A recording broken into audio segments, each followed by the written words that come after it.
اگه ما پدر مادرها هوش هیجانی بالایی داشته باشیم، یعنی یک ابزار کلیدی بسیار مهم و تاثیرگذار در رابطه با فرزندمون داریم که میتونیم یک رابطه عمیق عاطفی رو که پر از احساس شادی و امنیت هست شکل بدیم. من توی این ویدیو میخوام بگم چطوری میتونیم روی هوش هیجانیمون کار بکنیم و پدر مادرایی که هوش هیجانی عاطفی بالایی دارن چه نشونه هایی دارن. ویدیو رو ببینید و به خودتون امتیاز بدید.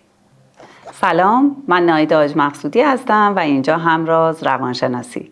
تمام سعیم اینه که مطالب علمی روانشناسی رو بسیار ساده و کاربردی برای خانواده ها بگم. ما امروز میخوایم در مورد کلمه Emotional Intelligence یا مخفف حروف EQ که ترجمهش در فارسی میشه هوش احساسی، هوش هیجانی یا هوش عاطفی صحبت کنیم. تمام مطالعات نشون میدن که وقتی پدر و مادر، خصوصا مادر، هوش هیجانی بالاتری داره، خیلی موفق میتونه باشه توی تربیت و جدا از سبک تربیتی که انتخاب کرده که حتما اون هم مهمه، ولی این آیتم به تنهایی میتونه بسیار تعیین کننده باشه در قوی بودن روابط عاطفی که با فرزندانش داره، احساس امنیتی که به اونها میده و احساس شادابی که بچه‌ها در کنار این مادر و پدر دارن. و تعریف هوش هیجانی چی هست؟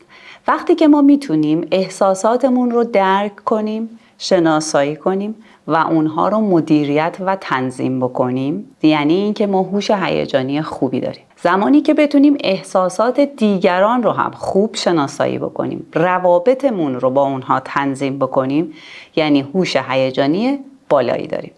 تحقیقات میگن، داخل پرانتز بگم صحبت من نیستش، تحقیقات نشون میده که آخرین تحقیقات هم در یک جامعه آماری 500,000 نفری انجام شده که هوش هیجانی میزانی از آیتم هاش توی خانم ها بالاتره، میانگین بالاتری داره. پس توی این ویدیو من بیشتر تمرکزم روی هوش هیجانی مادرها هستش که میتونه کمک بسیار شگرفی توی تربیت داشته باشه و با هم ببینیم نشونه های مادری که هوش هیجانی بالا داره چیا هستش. اولین و مهمترینش اینه که احساسات خودش رو میشناسه و مدیریت میکنه. پس مادری که میتونه احساسات خودش رو شناسایی و مدیریت بکنه، یعنی اینکه وقتی فرزندش رفتاری داره که باعث میشه اون عصبانی بشه، در بیشتر مواقع میتونه کنترل خشم داشته باشه و با آرامش سراغ راهکار بره.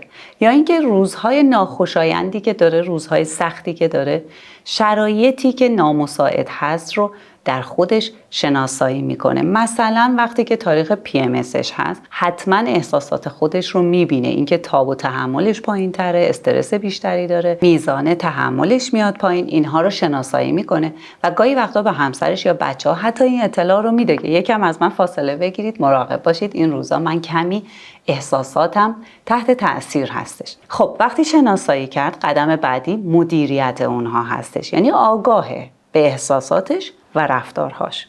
خب چه فایده ای داره؟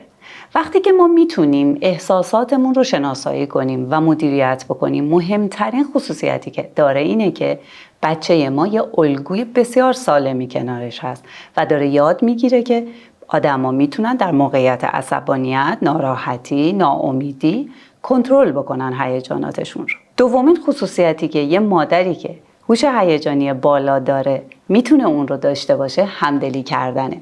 همدلی یعنی این که من احساسات تو رو هم متوجه میشم، پس احساسات بچهش رو ایگنور نمیکنه، رد نمیکنه. اگه عصبانی هستی و داری میگی من از معلمم متنفرم، از داداشم خیلی بدم میاد، یه مادری که هوش عاطفی بالا داره اونها رو رد نمیکنه، شروع میکنه به احساسات تو ارزش قائل میشه و ازت میخواد که راجبش گفتگو بکنی.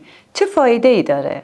وقتی ما مهارت همدلی رو بلد هستیم، یعنی به بچه‌مون داریم میگیم که افکار تو، احساسات تو برای من ارزشمنده، پس حتما بچه ما عزت نفس بالایی خواهد داشت، یعنی احساس ارزشمندی داره. سومین خصوصیتی که این پدر مادرها دارن، رابطه عاطفی خوب و سالمی دارن، یعنی حداقل توی رابطهشون این دوتا خصوصیت وجود داره. احترام میذارن به بچه ها و محبت میکنن، یعنی حتی این مادر میتونه به بچه 2 سالش هم با تمام وجود و محترمانه گوش بده. وقتی ما محبت میکنیم، نوازش کلامی داریم و احترام میذاریم توی رابطه، فایده‌ای که برای بچه‌مون داره اینه که خودش رو دوست داره، احساس ارزشمندی بیشتری داره. خصوصیت بعدی که این مادرها دارن مدیریت تعارض و حل مسئله به شکل سالمه. ببینین تو هر زندگی مشکلات و مسائل وجود داره. بعضی از مامانا هیجانی و ایموشنالی حلش میکنن و بعضی از مامانا که هوش هیجانی بالاتری دارن میتونن منطقی دنبال راهکار باشن. پس شرایط رو میتونن مدیریت بکنن، با بچه گفتگو بکنن. مثلا بچه ها سر تایم تلویزیون دعوا کردن با هم، بحث و گفتگو و تنش دارن. یه مادری که هوش عاطفی بالا داره میاد با گفتگو کردن بچه ها رو به سمت راهکار میبره، یعنی مداخله مثبت داره. پس شرایط رو به سمتی میبره که حال خودش، همسرش و بچه ها تو اون خونه خوب باشه. چه فایده ای داره این؟ بچه های ما یاد میگیرن که مشکلات در هر زندگی، در مسیر زندگی کردن وجود داره. فقط مهمه که ما منطقی به مشکلات فکر بکنیم و براشون راه حل پیدا بکنیم. خصوصیت بعدی که این مادرها دارن تشویق و حمایت مؤثره. این مامانا به خاطر هوش هیجانی بالا تشخیص میدن که بچه هاشون چه توانمندی دارن و تمرکزشون رو میذارن روی اون توانمندی ها. پس اگر تو نقاشیت خوب نیست من هیچ کامنتی نمیدم، به جاش روی علومت که علاقه داری و استعداد داری حتما به تو پیام میدم. اگر ریاضیت معمولیه کامنتی بهت نمیدم، به جاش روی خواندنت یا نوشتاریت که قوی تره تمرکز میکنم. خب وقتی این کار رو ما انجام بدیم چه فایده ای داره؟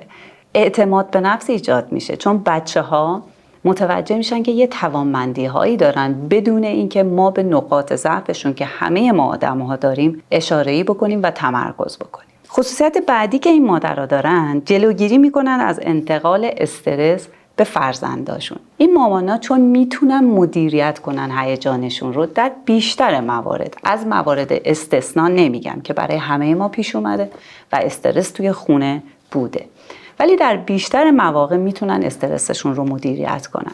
یعنی بلدن که چجوری استرس رو، میزانش رو بیارن پایین. یه مادری مدیتیشن میکنه، یکی تنفس عمیق میکشه، یکی موزیک گوش میده، یکی میرقصه، یکی عبادت میکنه، نیایش میکنه. هر کسی مدل خودش رو پیدا کرده و تنش رو، سطحش رو میاره پایین و به بچه ها و فضای خونه سعی میکنه انتقال نده. چه خاصیتی داره این روش؟ فضای خونه بدون تنشه، بچه ها در یک فضای با آرامش بزرگ میشه. قبل از اینکه آخرین مورد رو هم بگم خدمتتون، یه نکته کوچولویی خواستم بگم و اونم اینه که طبق آماری که یوتیوب به ما میده حدوداً 50% از کسایی که ویدیو رو مشاهده میکنن عضو نیستن. شما میتونید دکمه کنار لوگوی همراز رو بزنید که نوشته مشترک شدن یا سابسکرایب کردن. اینطوری میتونید اطلاع پیدا کنید از ویدیوهای ما، عضو همراه همیشگی باشید و بنده با ویدیوهای خانواده در خدمت شما هستم. و آخرین موردی که مادر یا پدری که هوش عاطفی، احساسی یا هیجانی بالایی داره اینه که تقویت میکنه تاب‌آوری و تحمل رو در فرزندانش. کسی که هوش هیجانی بالایی داره معمولاً صبورتره. کسی که صبوره 2 تا خصوصیت رو در بچه‌ها ایجاد میکنه. یکی این که ناخودآگاه یا که الگوی صبر برای بچه‌ها هستیم، پس اونها هم صبورترن و تاب‌آوری بیشتری دارن. و دومیش اینه که به خاطر صبوری معمولاً عقب‌تر وای میستیم، با اینکه شخصیت ساپورتیو و حمایت عاطفی داریم، ولی عقب‌تر وای میستیم، مداخله نمی کنیم و اجازه میدیم در حضور ما بچه ها یک سری از مهارت ها رو خودشون کسب بکنن، یه سری از مشکلات رو تحمل بکنن، با اینکه ما هم هستیم ولی سعی میکنیم راهکار رو خود اونها پیدا بکنن. اینطوری میتونن موفق تر بشن، تحمل و تاب‌آوری توی بچه ها بالاتر میره. خب طی ویدیو متوجه شدیم که پیدا کردن احساس، مدیریتش و پیدا کردن احساسات دیگران خیلی مهمه. ویدیویی که داره بهتون پیشنهاد میشه ویدیوی قبلی هستش که من ضبط کردم و اونجا در مورد اینکه چطور ابراز احساسات رو به بچه‌هامون آموزش بدیم مطالب خوبی گفتم. پیشنهاد میکنم حتما این ویدیو رو ببینید.